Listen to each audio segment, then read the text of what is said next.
Now, we've got our reporters on the ground stationed at various key points. Linda Mnisi is in the Johannesburg CBD. Govan Whittles joins us live from the Union Buildings. Zikona Chona is in Seshego this morning, and Atim Tungana is live to us in Cape Town. Linda, let's kick off our coverage with you this morning. Promises of shutdowns around the country, of people gathering wherever they are. What are you seeing?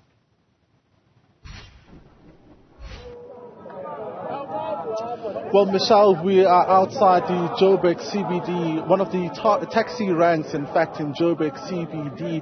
It's the Central Park taxi rank, North taxi rank, if you like. And as you can see behind me, members of the Economic Freedom Fighters have already started gathering here, singing, and now they're distributing placards as part of their national shutdown. They've been doing this for quite some time. When we arrived this morning, a few members were arriving, and that's, the scene that's been playing out throughout the morning. I'm going to try to come in and read some of the placards that we're seeing.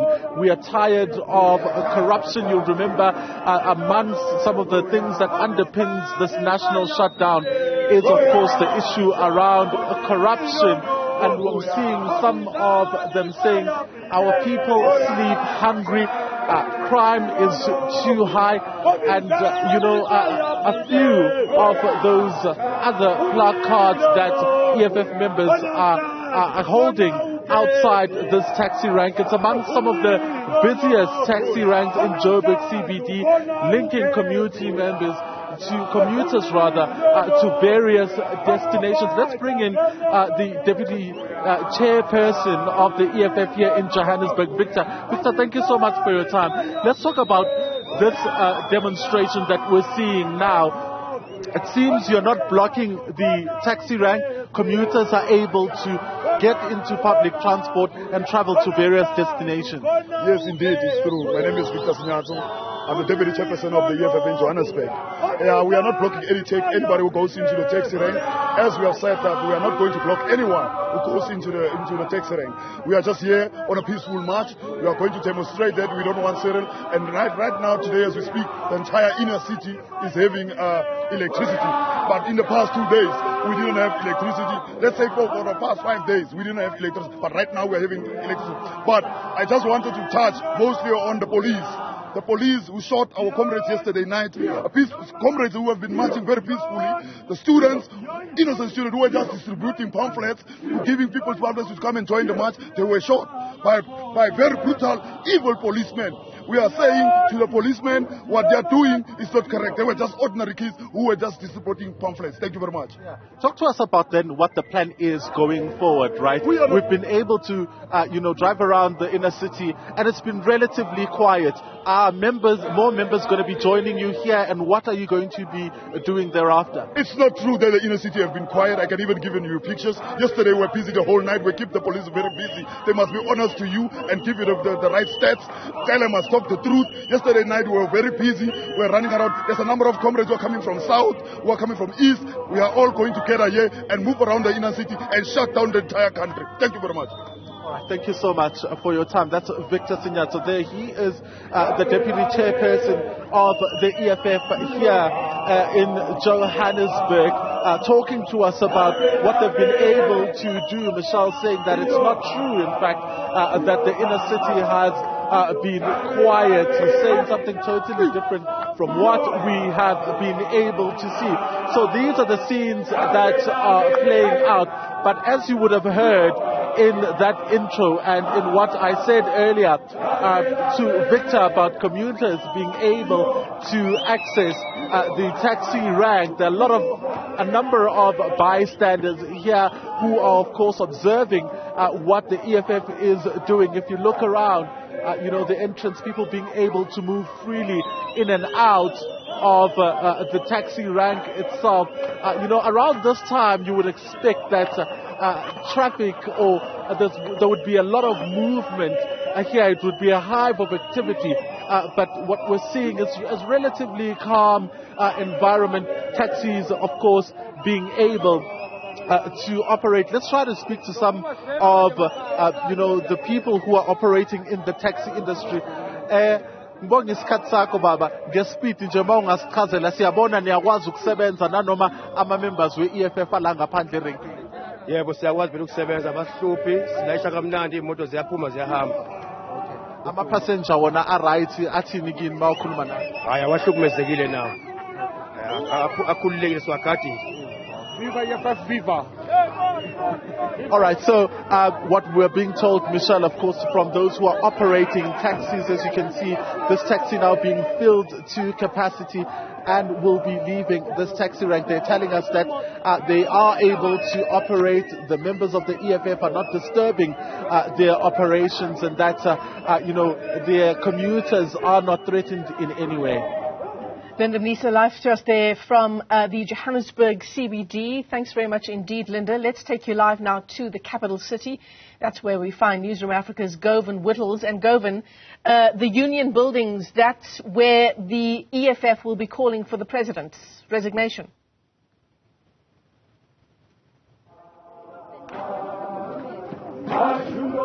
That is where they'll be calling for his resignation. We're coming to you live from the Pretoria CBD, just a few hundred meters from the High Court. We're in Paul Kruger Square. This square, a few years ago, being the target of the EFF for the statue, which of course is the representative of the then Zuid-Afrikaanse Republiek. Really a statue which represents the apartheid era and everything oppression stood for during that time. But with me now I do have the national spokesperson of the EFF, Sinao Tambo. He'll speak to us about what we've seen last night, this morning, and then how this shutdown has been progressing throughout the morning. Mr. Tambo, thank you for your time. Let's begin with what we've seen across the country, really, at a number of higher education institutions. Universities have been shut down. That does seem to be the focal point of the shutdown at the moment. And we've seen the police responding in different areas across the country to the EFF Student Command. What do you make of what happened with the mobilization last night and how that's progressed? The EFF is extremely proud of the youth of South Africa, which has come out in its numbers and affirmed the President's call that the youth of South Africa has never been cowards. The youth of South Africa has always been the forefront of leading the struggles of our people and inspiring the consciousness of society, be it in the 1960s, in 1976, and during the 1980s state of emergency. It was the youth that was at the forefront and at the center of militancy and ensuring that regimes which are dictatorships, regimes which are corrupt, regimes which neglect people into poverty are confronted directly. We are proud of the youth and we are calling on them to continue coming out in their numbers. Despite what happened in Braamfontein, where we saw police arrest young women who had done nothing. No business was open in the early mornings or early hours of this morning. No one was going to work. No one was being obstructed. But this military, these police, who are supposedly deployed to defend so-called businesses from looting, arrested over 57 people. For what? Why are those people arrested? Why are they in jail? Because no crime was committed that is verifiable in terms of the protests that have been happening. So we're proud of the youth and we're saying to them, be fearless. We're saying to the parents of the youth in South Africa, don't watch your children get murdered and abused and sit on the sidelines. Come out and ensure that Ramaphosa resigns for the failures that he has presided over in this country. Seen mostly university students, EFF Student Command, the youth come to protest so far, but this was a call for the entire populace to join the national shutdown. What do you make of how it's been received and what you've seen so far? Look, we're still very much impressed with the turnout in terms of people coming out at midnight, which is when the national shutdown began. And all across the country, in East London, in Cape Town, in Natteridgeville, in Soweto, in Tembisa, in Seshego, in Durban, in Port Shepstone, our people are out, blocking the roads, marching towards ensuring that here the crisis for his resignation. We're making sure that the people of South Africa register their voices about the massive unemployment, the massive gender-based violence, the high rates of crime that in this country are confronting. And I think South Africans must take note that this is the most massive deployment of law enforcement agencies since the state of emergency in the 1980s. We've never seen so much police presence in South Africa, which shows that this state is capable of protecting our people. They just choose not to. They are capable of protecting a president who has been implicated in money laundering and, of course, has failed to lead this country. Peaceful protesters are being shot at, are being arrested in South Africa for demanding the resignation of a president. And that is the type of bloodthirsty nature government that we have here. Right now we're seeing members of the EFF, supporters of the EFF in Paul Kruger Square, many of them waiting around. We saw earlier this morning, it's a normal day in the Pretoria city centre. what's going to happen after this? Look, our people are going to come out in their numbers. Pretoria CBD was filled with students and ordinary people from midnight up until the early hours around 4 a.m. in the morning. And we're not going to exhaust ourselves. We have a very deliberate strategy of how we're going to approach this national shutdown. We're not going to be deterred by anyone. We're not going to be intimidated by anyone. They can go on TV and give as many briefings as they want to give to try and give a sense that everything is as normal. But we know Ford has removed its cars from its plants. We know that certain businesses in Bramfontein have not to open today. We know that certain places around South Africa have decided not to continue with normal operations. So the myth that everything is continuing as business as normal is debunked by many activities that resemble that there is closure. Traffic is not as congested as it normally is here in the city of Tshwane, in Sandton, and of course across Johannesburg as well. Hawkers in Seshego have joined the protest. So all across South Africa, those who they think that who they were using as propaganda that they are defending are actually coming out and joining this national shutdown. Are you going to go to the union buildings? We're going to go everywhere. Of course, the Union Buildings is a possible destination for the national shutdown of the EFF. But expect protest everywhere. In Oliphant Bosch here in Tshwane, everywhere we're going to express our dissatisfaction. And we're going to expose the lie that everything is going on as normal. It's going to expose itself as the day progresses. But we must condemn the excessive presence of military and law enforcement agencies to quell peaceful protests against the president. It resembles a nation that has gone into a military state, and the end of the rule of the ANC is going to be marked by bloodshed and this type of behavior, and we must be careful of that. Thank you so much. So now Tambo is the national spokesperson for the EFF. We'll leave these visuals of the EFF members warming up, essentially. We'll be following them for the rest of the day, but also trying to keep an eye on some of the busy points in the Pretoria city centre. For now, though, Michelle, it's back to you. Govan, thanks very much for that. And an apology to our viewers for the quality of our connection to Govan. He joins us live there from the capital. Let's take you to Cape Town this morning. That's where we find Ati Mtungana, who's monitoring that leg of the story. Ati, several national key points around the country being monitored as of this morning. In Cape Town, that includes the airport, Parliament, and the provincial legislature. What can you tell us about what you see on the streets of the city?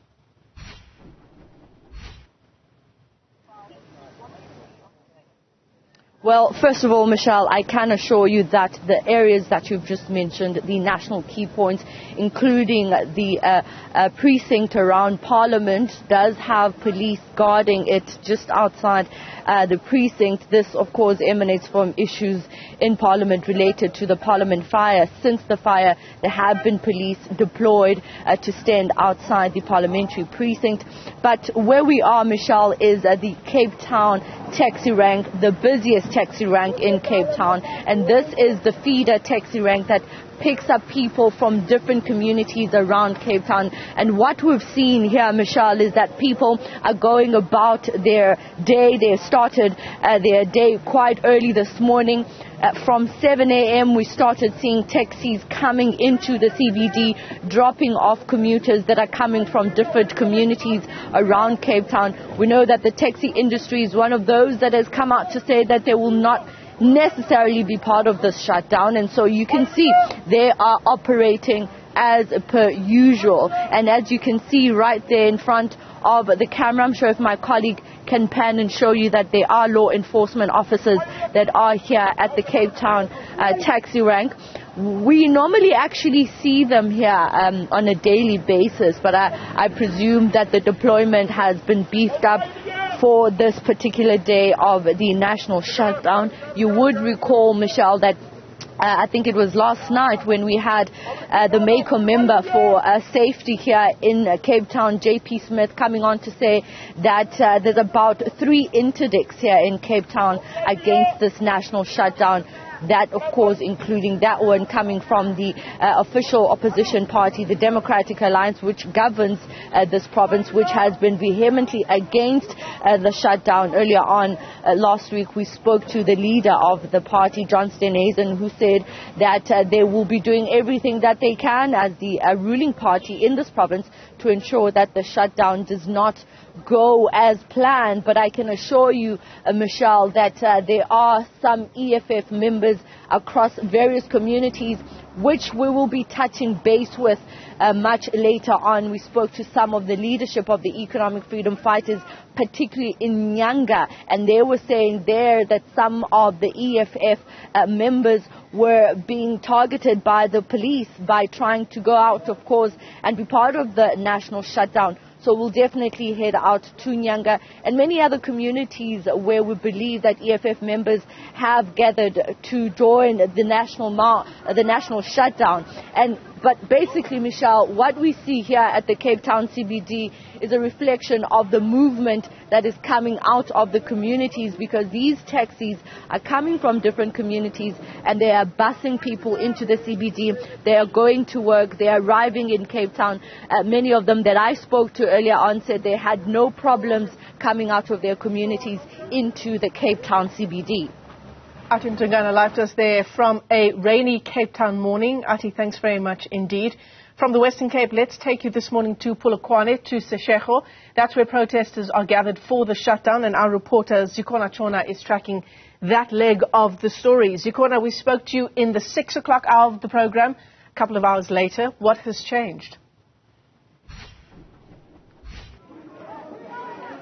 So, Michelle, indeed, we did speak at 6 o'clock. We started off outside the University of Limpopo. We do see there that one of the gates is heavily guarded by police following protesting last night by students. Students have vowed to continue protesting throughout this day. They say they will close roads near the university. We then move to POLOKWANE CBD. It seems to be relatively quiet. We are now in Seshego. This is Julius Malema's hometown. This is where he is from. And you can certainly see this is the first crowd we've seen out of POLOKWANE who have taken heeded to the call to shut down roads and basically come out in the streets in protest. It's also the one area where we've seen the heaviest police presence in the shutdown around POLOKWANE so far. Those who've come out are saying they came out because of no jobs, high cost of living. When we spoke to that student outside the university, he said he's basically stayed in varsity because he knows once he graduates or once he leaves university, there are no jobs available for him out there. But another student who's at the protest here in Seshego is Tweni, who says he graduated in 2018, has never worked, and that's basically been his motivation to come out here today and protest. Talk to us more about that. My name is Tweni. Good evening to the listeners of the viewers of the News African. Yeah. So I'm here because I'm affected by the unemployment that affected all the youth, many youth in South Africa.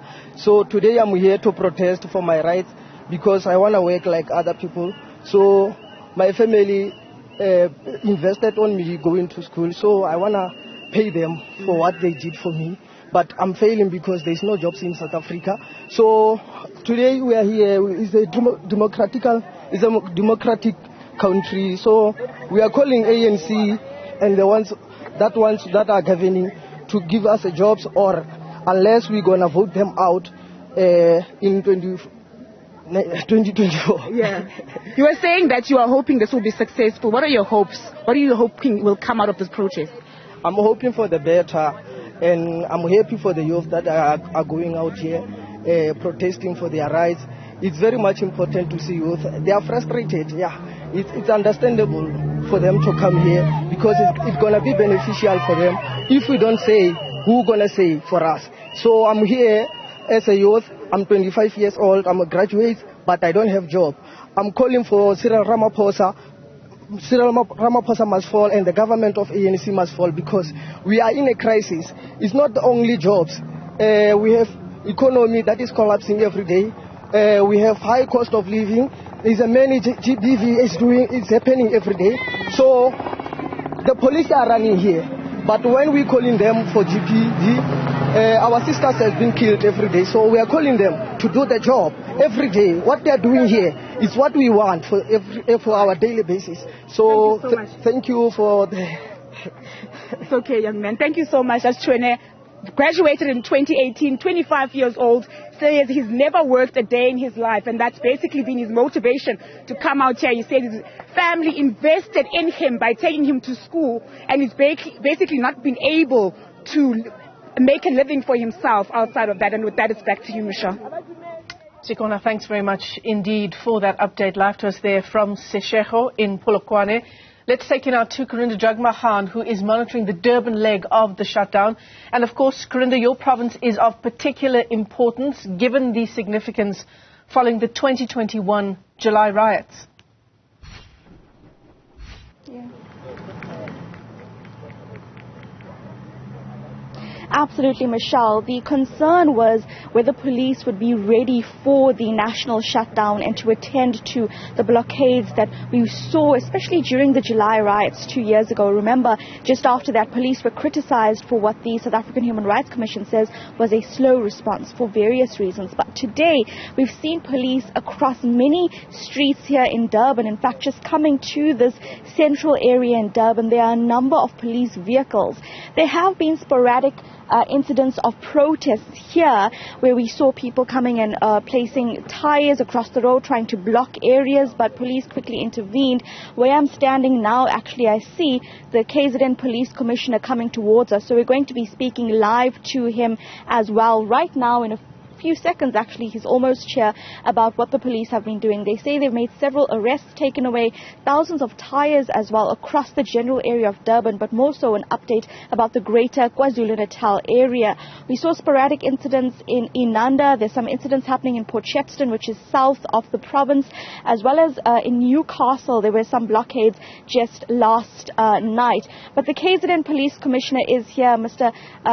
Lieutenant General Nhlanhla Mkhwanazi. He's just getting a quick briefing, and we're going to speak to him now about the state of readiness for the rest of the day. It's somewhat quiet in the Durban CBD area right now because of the excess police that are around the area, and some, of course, questioning if this can happen more often, especially. You'll see the police commissioner here just taking a look around one of the helicopters they have, just in terms of which is looking from the skies down on the various blockades that are happening with regards to the EFF. We saw specifically in Inanda there were some instances, as well as in KwaMashu, some instances of violence here as well. But Michelle, the main concern over the past night was shopping malls, because remember, KwaZulu-Natal still has that trauma of the July 2021 unrest where a number of shopping malls were looted at the time. So you can imagine that that is the biggest concern. What I've also noticed is private security companies that are being used across businesses in KwaZulu-Natal. I see private security companies also roaming around in terms of their vehicles, just being present outside malls, outside private businesses as well. And we have seen community policing forums be present outside various suburbs as well. You would have seen on social media posts where community members are showing just their presence. For example, in Sydenham, which is nearby Durban, a number of people just standing outside their local petrol stations as well, just trying to have a presence to make sure that no looting takes place in this shutdown, as we heard the threats of violence in that media briefing by the EFF a few days ago. So we're just waiting for the police commissioner to be done with his briefing from the gentleman here, and of course give us an idea of what is going to happen in the days, in the few hours to come as well. The concern especially is going into this evening when more protests are expected to take place. So we do expect police to update us on what will happen with regards to their deployments this evening. This helicopter that you see before you has been in the sky for quite a while this morning with the pilots that you see there. That's just giving an update to the police commissioner about what they saw on the ground with regards to the various protests. But what we have seen with just a general chat from the police here is that they have made arrests over the past night. They've confiscated tires because that was the major concern about what has been happening. So we're about to grab the police commissioner. If you can just stay with us for a few more seconds so he can give us that update. And like you said, remember, just last week we were speaking to the police commissioner about concerns that police would not be ready for this shutdown because of the criticism they faced from from last year, but they said that they were not, from 2021 rather, but they said at the time that that shutdown or that looting and violence that they saw was something that came as a surprise following the arrest of the former president, whereas this is something that they're better prepared for because of the announcement by the political party. So, Michelle, I'll throw it back to you, but do stay on our visuals, though, because we're about to grab the police commissioner for that briefing, and he'll give you an idea of the safety for KwaZulu-Natal residents. Very much for that. Yeah, he seems deep in conversation there as they continue to prepare for monitoring the situation in your province. Lieutenant General Nhlanhla Mkhwanazi is the Provincial Police Commissioner there in KwaZulu-Natal. Just as soon as we can, Kulunda Jagmohan will bring us a quick update with him.